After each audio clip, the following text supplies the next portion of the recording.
What's good, everybody? This is your boy Thavian. Welcome to another day of the reading of the rich and righteous. We're doing the 100-day challenge of the reading of the rich and righteous. Discipline and consistency is the key.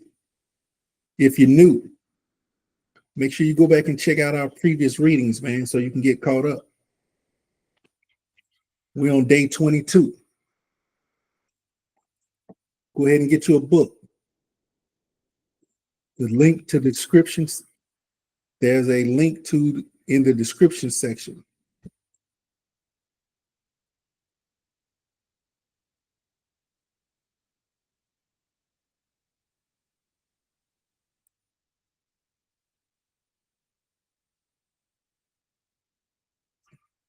What's good, everybody? Come on in, come on in. This is your boy Thavian coming to you with another day of the reading of the rich and righteous. Thank you guys for tapping in, all my returning readers. We're on our 100-day challenge of the reading of the rich and righteous. We're on day 22. Day 22, baby. We're still being consistent. We're still showing discipline for reprogramming our minds to attract more money. If you're new, by all means, make sure you go ahead and check out our previous readings, man, so you can get caught up. We still have plenty of days left ahead of us. If you don't have the book, there is a link in the description section. Go ahead and click that link, man, and order your book, man. Book is phenomenal. Look how thick it is. And we have been making moves, baby. We're making progress. At the end of the reading, I want to make sure you guys document your takeaways. Yesterday's reading was outstanding. It was all about beliefs. Make sure if you didn't catch that, go back and definitely read that and document those takeaways. There always should be takeaways.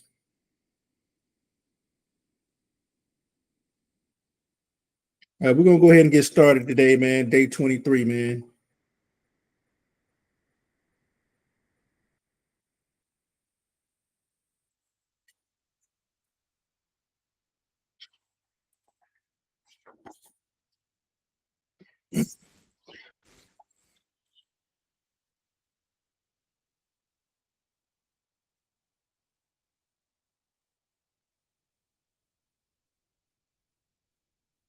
What's good, everybody? This is your boy Thavian coming to you with another reading of the rich and righteous. This is our 100-day challenge, and we're on day 23. Day 23. Yesterday was day 22. It was all about your belief system. You must believe. Just have a mustard seed of faith and believe in what you're doing, and it will manifest. Today we're on day 23. If you're new, by all means, make sure you go check out the previous readings so you can get caught up, man. There are gems every day in this book. We're on day 23 now, man. So you got 22 days of content and scriptures and allegories and gems that you can get caught up on that will help you manifest and reprogram your mind to attract more money. And it just overall helps with your thinking and processing throughout the day, man. You don't believe this is more than about money. Just the way you think and process information, man. So many gems in this book, man. You just have to take advantage of the material and concepts and apply them, man. Don't just listen and then forget it. Apply. Faith without works is dead. Once you have the faith, now you have to put in the work to manifest it. But yeah, we're on day 23, man. I'm not going to hold us up, man. We're going to go ahead and get started with today's reading.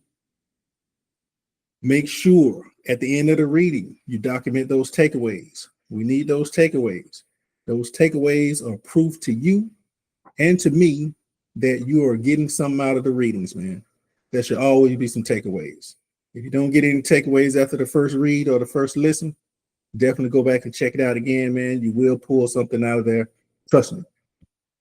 If you don't have the book, man, there's a link in the description section. Go ahead and click on that link and grab your book, man. Even after the 100-day challenge is complete, this book will still be vital in your life. Day 23, man. Let's get started. My guy Julian is going to read to us. We're starting on the next section of our money commandment number 5, how the rich and righteous ask for money. Our next section is using our imagination.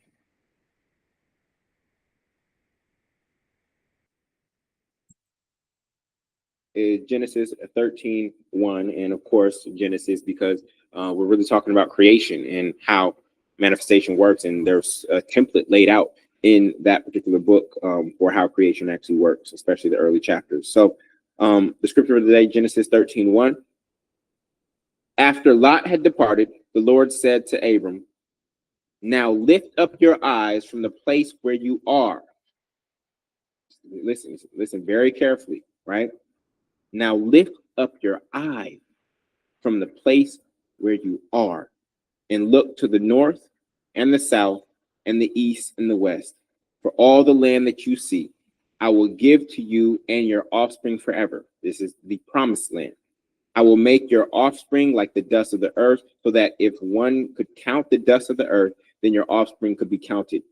Get up and walk around the land through its length and width, for I will give it to you. Oh my goodness, oh my goodness, oh my goodness. Did y'all catch it? If y'all caught it, type I caught it. All right, got it. Type I got it if you heard what we about to get into. All right. You ready? Okay, top of page 191. Whoever you want to be and wherever you want to go, you must go there in your mind first. Okay. So Abram was being commanded to lift up his eyes from the lower place he was in and to go experience the land before it was actually given to him. I'm gonna read that again. Whoever you want to be and wherever you want to go, you must go there in your mind first. Abram was commanded to lift up his eyes from this physical reality, lift up his eyes, which is his consciousness, to a higher place to be able to see all that was possible and that would eventually be given to him. But we have to elevate first, like going from the lobby of the Empire State Building to the top of the Empire State Building. You have a completely different perspective of what's possible. You're able to see north, you're able to see south, west, east. You're able to see the possibility, but from down here, you have a limited perception of what's possible for you. So this is why we have to elevate in consciousness before we do anything. We lift up. And if you read the scriptures, you'll see the word up over and over. Jesus went up, Moses went up. Lift up your eyes, up, up, up, up, up, up. You'll see this up and down scenario all throughout the scriptures. And now you'll be able to distinguish what it actually means. It's the elevation of consciousness. This is why Jesus was taken to the top of the temple, right? We know the top of the temple here is here. This is our Christ consciousness. This is our highest level of thinking. That's what it means, okay? But if you take the Bible only literally, you'll miss that. And what I mean by taking it literally, like when Jesus says, go pray in your closet, it doesn't mean an actual closet. But the Catholic Church, they took that, and now all of a sudden you have prayer closets. You don't need any kind of closet or anything outside of yourself to pray. The closet is in your mind. But this is the problem when we start taking things literally. We start creating prayer closets and other rituals that are not aligned with what is actually meant and intended by the actual writing. Are y'all with me? Okay. So whoever you want to be and wherever you want to go, you must go there first in your mind. When you are even driving to a destination, right? In your GPS, you put where you are and where you want to go. You already imagine yourself at that event. Imagine yourself at that store. You already know what you're going to go get there. You've even went there first in your mind. That's how you even created the list of the things that you're going to buy there. You went there in your mind first. And so all I'm asking you to do is apply that same principle to your greater desires beyond just your Saturday to-do list. This is making sense. Everything manifests twice, first in your mind and then in the material. If you want to be a millionaire, you must become a multimillionaire, first in your mind and then with your money. This is where the power of your image-in-nation, also known as visualization, comes into play. When you become a deliberate creator, you can use what I call deliberate deja vu. Everybody type deliberate deja vu. How many of you had deja vu before? Okay. How many of you had deja vu before? Deliberate deja vu. You may have had deja vu, but now we want to use deliberate deja vu. Deja vu is the feeling that one has lived through the present situation before. Okay. Now, the deja vu, again, that you may have had in the past may have been like, oh, this feels very familiar, right? Now we want to use deja vu in a deliberate way.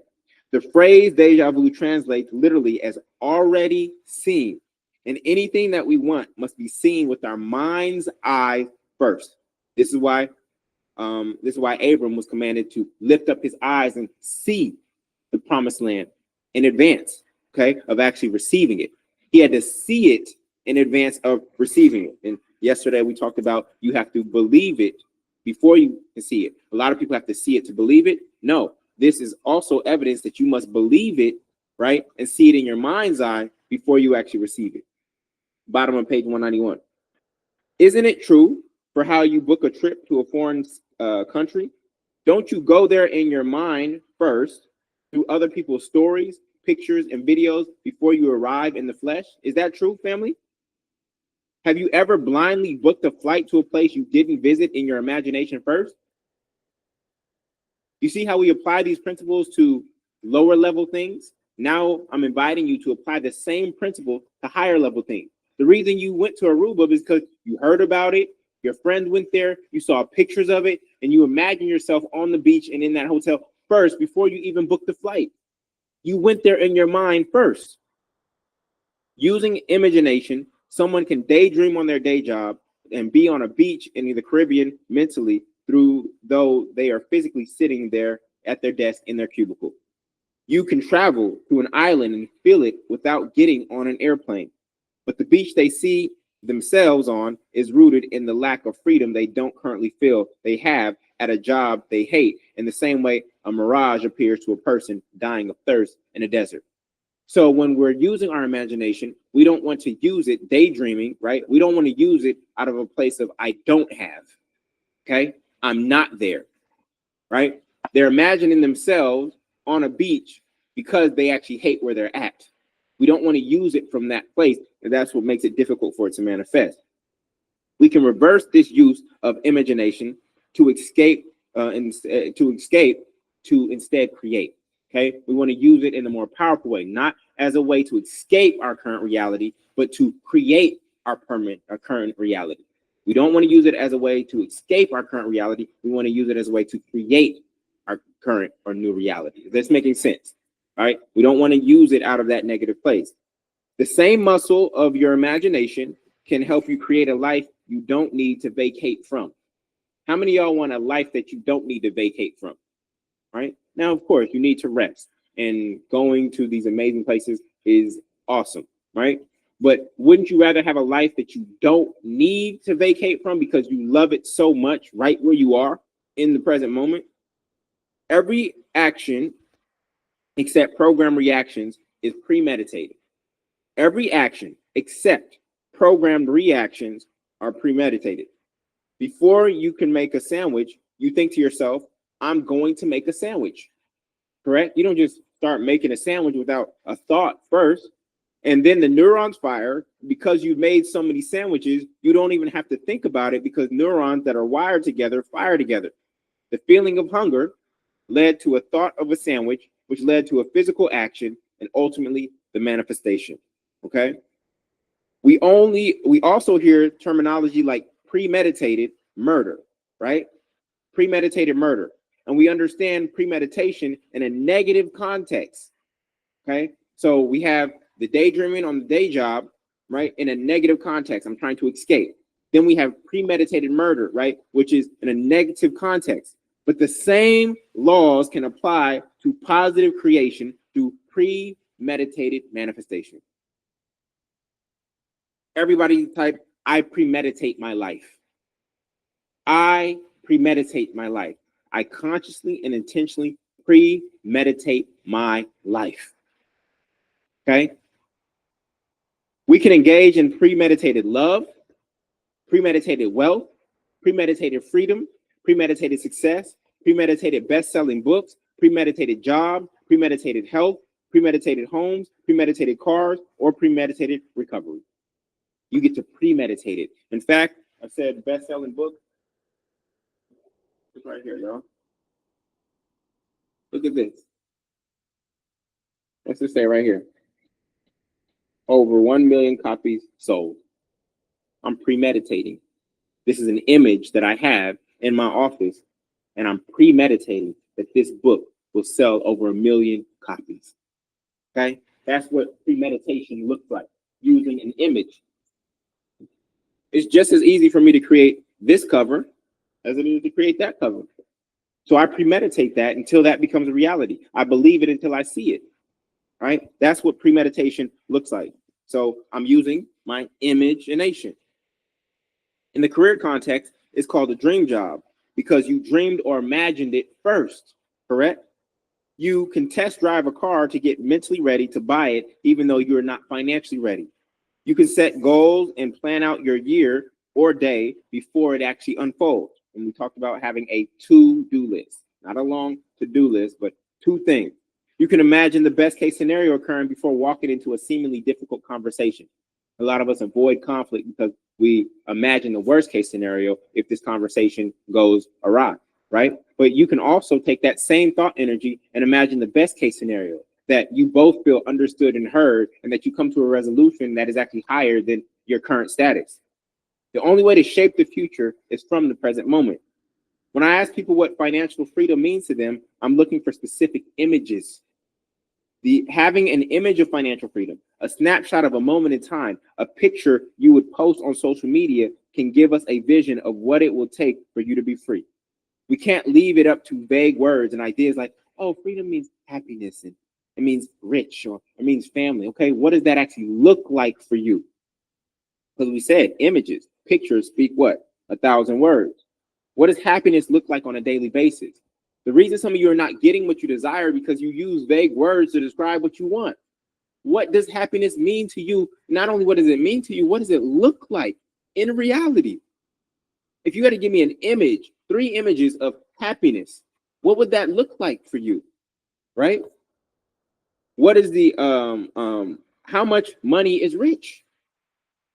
Don't just say I want to be rich. How much money is rich? What is the actual dollar amount? And what would I see with the camera if you were free to live out your value of family right now? What would I see on the camera? Would I see you traveling together? Would I see you all eating dinner together? Would I see daddy-daughter date, right? Would I see you at their sporting events? What does family, is it a whole bunch of auntie and uncles coming over and you having big gatherings? What does family look like to you? Well, you need to see the image. The image. It'll be easier for the subconscious to work when you give it specific instructions.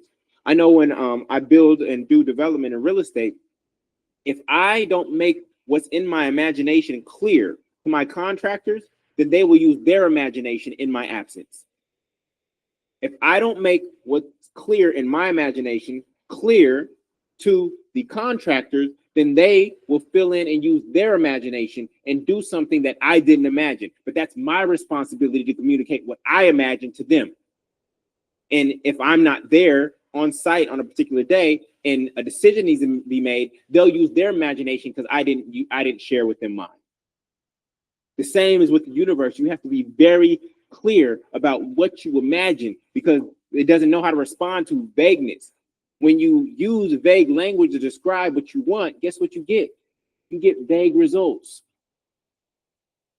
You get vague results. Second paragraph, page 193. With social media, many people post filtered, edited, curated pictures of themselves. For example, skydiving pictures are common, but experiences like that don't make up a majority of one's life. First and foremost, the free fall portion of a skydive typically only lasts 1 minute. Secondly, skydiving is pretty safe. And third, many people do it. I fully support someone overcoming any fear, like the fear of heights.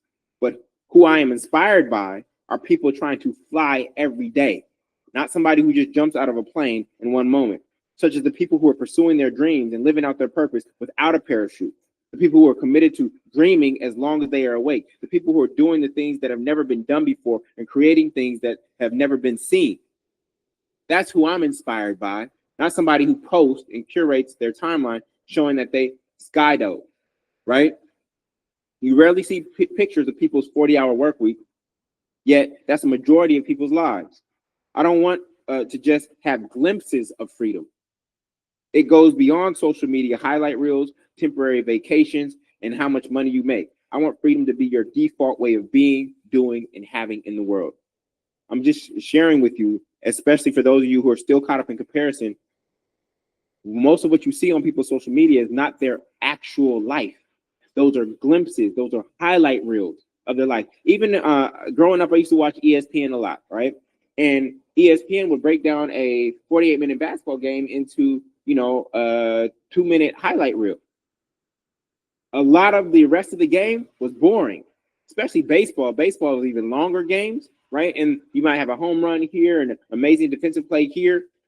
That's the highlight reel, 90 seconds, but the game was actually 3 hours. So a lot of the game was boring. So a lot of people are only showing you their highlight reels, and I understand why, right? They don't want to show you their boring 40-hour work week, but again, for those of you who are caught up in comparison is the number one killer of happiness. So stop looking at people's timeline and comparing your life to theirs. Ultimately, what we want is we want those highlights to be a majority of our life, not a minority in our life. Is this clear? All right. So one, we need to imagine what those highlights look like in our mind first, so that the subconscious mind can work for us 24/7 to bring them into reality. Top of page 194.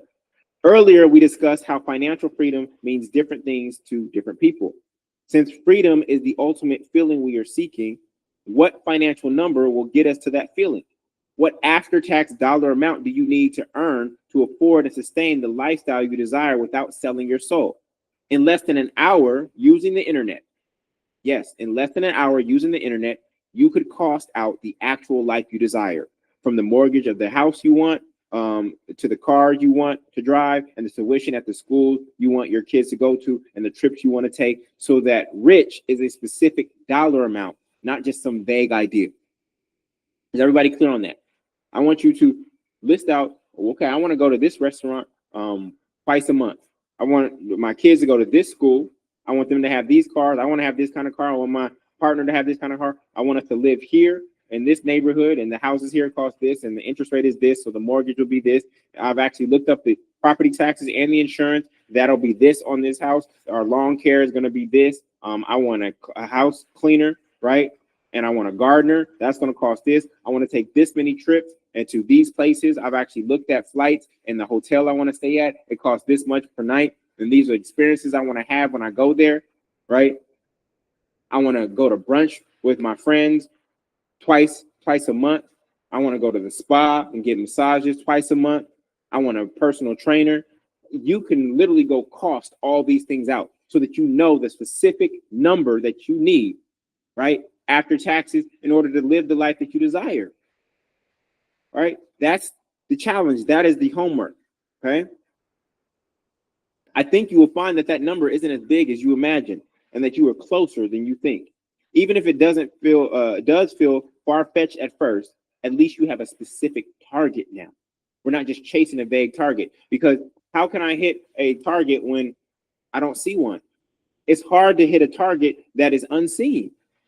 So it's really important for us to come up with that number, and that's the homework for everybody that is here. And it is in the rituals workbook. It is in the rituals workbook. I'll get to that at the end. Okay. Second paragraph, page 194. For example, one person I asked said freedom would be to have my spouse be with me while we work from our laptops in various countries. Okay, that's a very specific image, right? A specific snapshot, whereas location independence is just a vague idea. Right? They gave me a picture that I could see on a camera. That is the question you want to use. How would this look on camera? Right? Not for other people, only from my own imagination. How would this look on camera? Are you in matching bathing suits? His swim trunks match your bathing suit. Are there kids there? How are they learning? Right? Are they being homeschooled? Are you teaching them? Is this only summer breaks, or is this year round?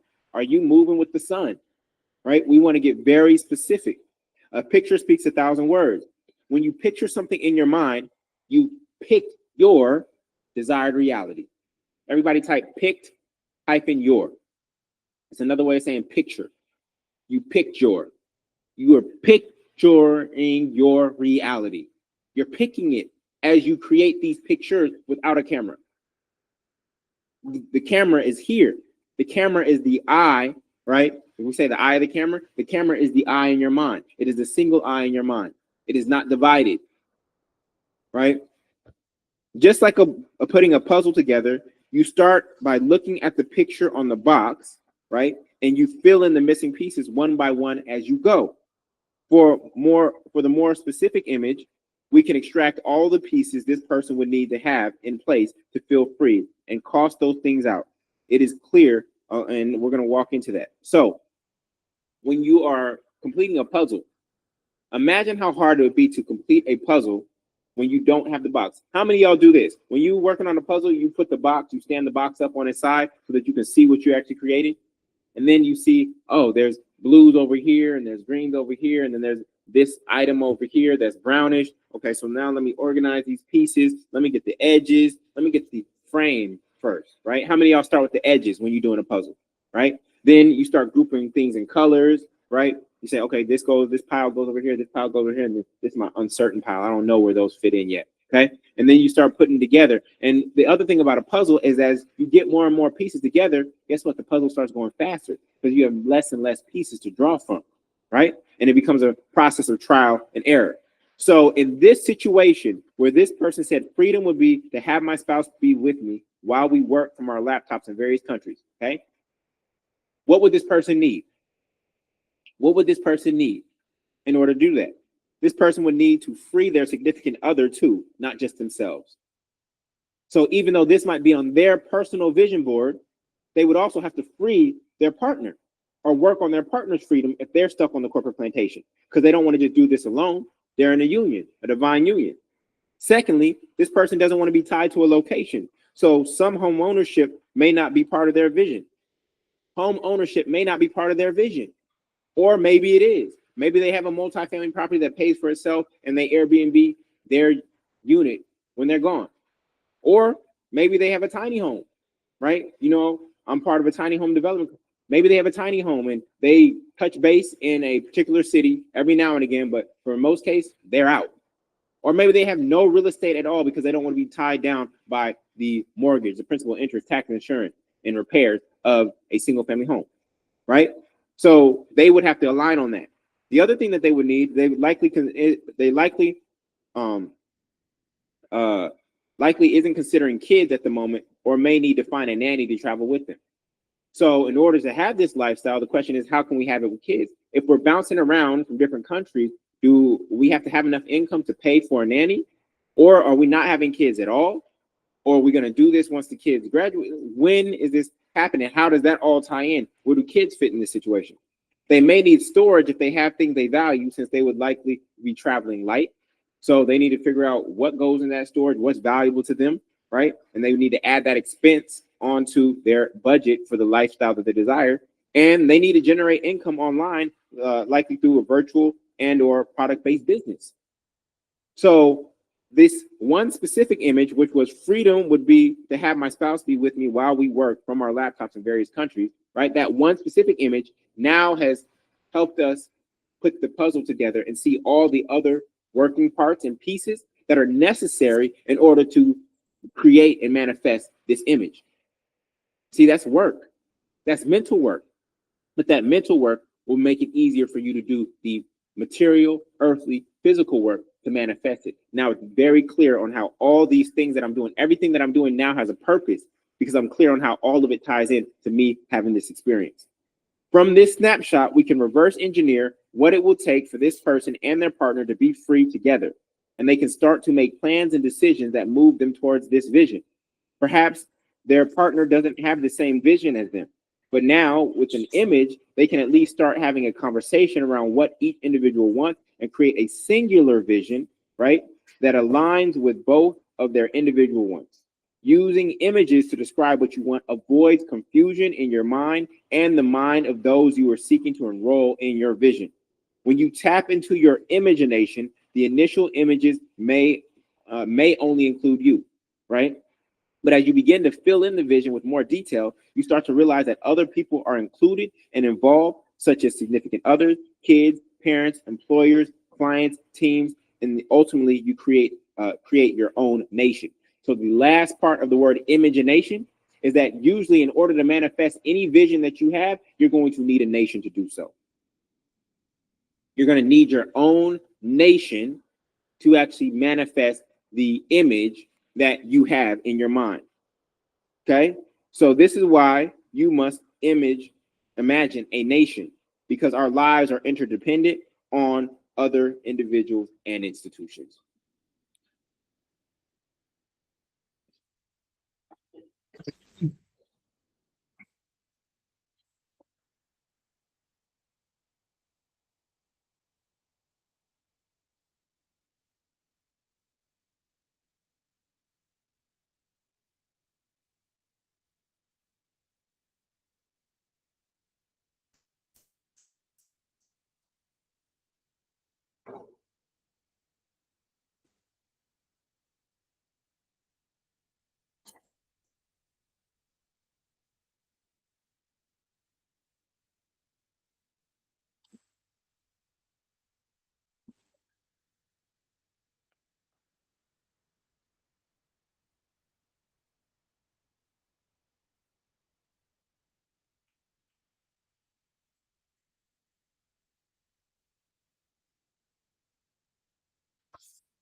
All right. This concludes day 23. Day 23 is officially in the books. What are your takeaways? What are your takeaways?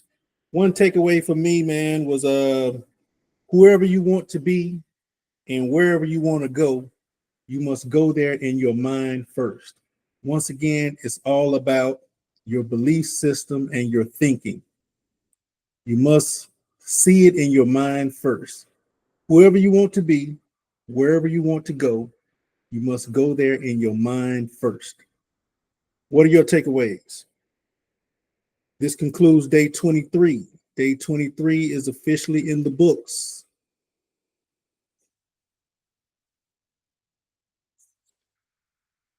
Document your takeaways.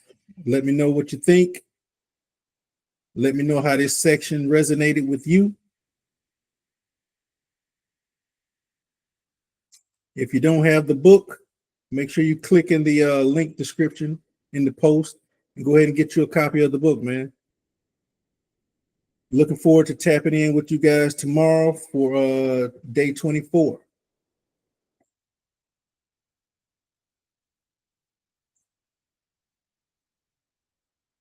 Looking forward to tapping in with you guys on the next reading, day 24. This concludes day 23. Day 23 is officially in the books. Make sure I get those takeaways. Salute.